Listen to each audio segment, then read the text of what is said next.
Está começando o Pulso PDCA, o podcast que conecta você às principais práticas e tendências em recursos humanos, departamento pessoal e gestão. Conteúdo direto, estratégico e feito para quem vive os desafios da rotina empresarial. Uma produção da PDCA Consultoria e Treinamentos. Hoje o Pulso é sobre férias do trabalhador.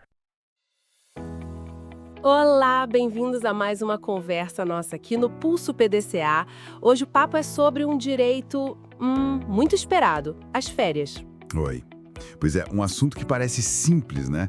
Mas, nossa, tem tanto detalhe. Quando comecei, achava que era só escolher a data e pronto. Exato, muita gente pensa assim, mas as regras têm suas particularidades, né? Coisas que a gente vê bem no material da PDCA. Verdade. Tem muito ponto importante ali. Então, bora lá. Nossa ideia aqui é descomplicar. Quem tem direito, como funcionam os períodos, o pagamento, aquele famoso terço e, claro, o que acontece se a pessoa faltar. Perfeito. Vamos começar pelo começo, então. O tal do período aquisitivo. Isso. Para ter direito aos 30 dias de férias, primeiro a pessoa precisa trabalhar por 12 meses. Esse é o período aquisitivo. Completa um ano, nasce o direito. E logo depois dele, já começa a contar o outro prazo, né? O período concessivo. Exatamente, são os 12 meses seguintes. E aí a empresa tem que dar as férias dentro desse segundo ano. É obrigatório. E se não der? Se passar esses 12 meses do concessivo? Aí a coisa complica para a empresa. Tem que pagar as férias em dobro. E olha, atenção também para o aviso prévio das férias. Ah, sim, tem que avisar antes, né? Tem. A empresa precisa comunicar o início das férias com, no mínimo, 30 dias de antecedência. É regra. Entendi. E a grana? O pagamento das férias, como funciona? É um ponto que sempre gera dúvida. Total. O pagamento tem que ser feito, olha só, até 2 dias antes do funcionário sair de férias. Não é na volta, não é durante, é antes. 2 dias antes. Certo. E o que entra nesse pagamento? É o salário normal do mês, mais 1/3. Aquele adicional que a Constituição garante. É o salário turbinado das férias, digamos assim. E se pagar depois? Atrasado, ilegal e a consequência é a mesma. Pagamento em dobro, a Justiça do Trabalho pega pesado nisso. Entendi. É bom ficar atento. Agora, uma coisa que impacta muito. Faltas. Como elas entram nessa conta? Boa pergunta. Depende do tipo de falta. Se for justificada, tipo com atestado médico, licença maternidade e essas coisas previstas em lei, aí não afeta as férias. O direito continua integral, 30 dias. Ok, as justificadas não contam.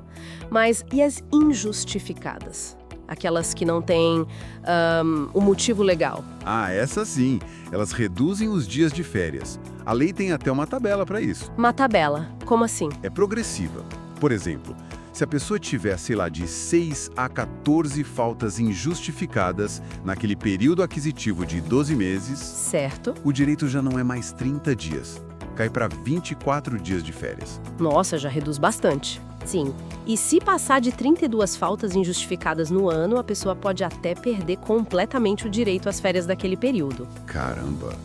Então o controle de frequência é fundamental mesmo. Totalmente. E falando em opções, tem aquela história de vender as férias, né? Muita gente pergunta disso. Ah, o abono pecuniário. Como funciona isso na prática? Então, o empregado pode escolher, a decisão é dele, tá? Vender até 13 das férias. Geralmente são 10 dias dos 30. Mas a empresa não pode obrigar, então. De jeito nenhum. É uma faculdade do trabalhador.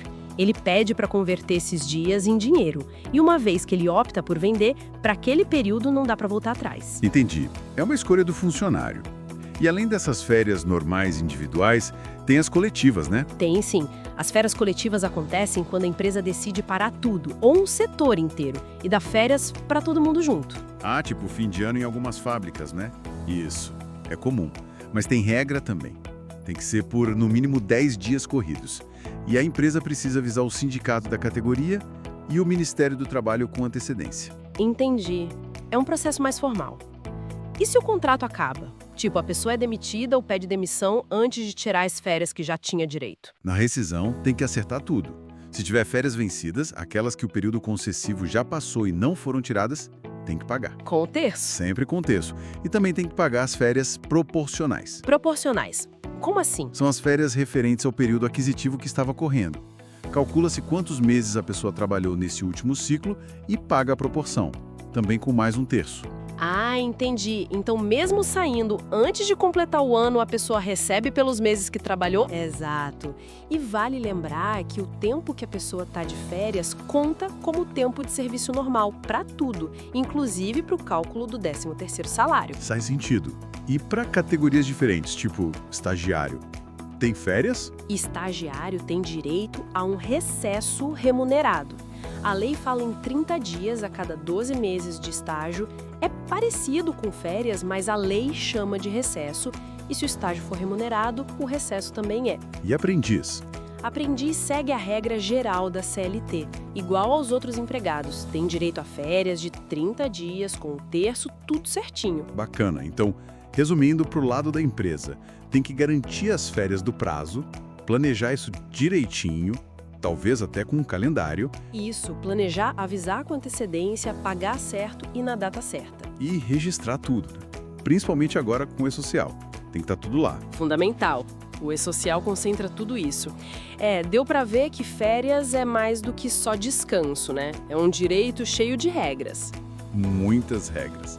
Mas conhecer isso, tanto o período aquisitivo, o concessivo, o pagamento com o terço, o impacto das faltas, faz toda a diferença para evitar problema. Com certeza, protege o trabalhador e ajuda a empresa a fazer tudo certo. Claro que, para casos muito específicos, né, sempre vale consultar a legislação ou um especialista. Sempre bom. E fica a reflexão, né?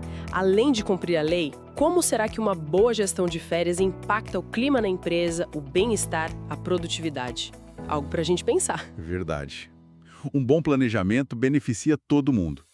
Bom, por hoje acho que cobrimos os pontos principais. Encerramos aqui mais essa análise do Pulso PDCA. Até a próxima! Até mais.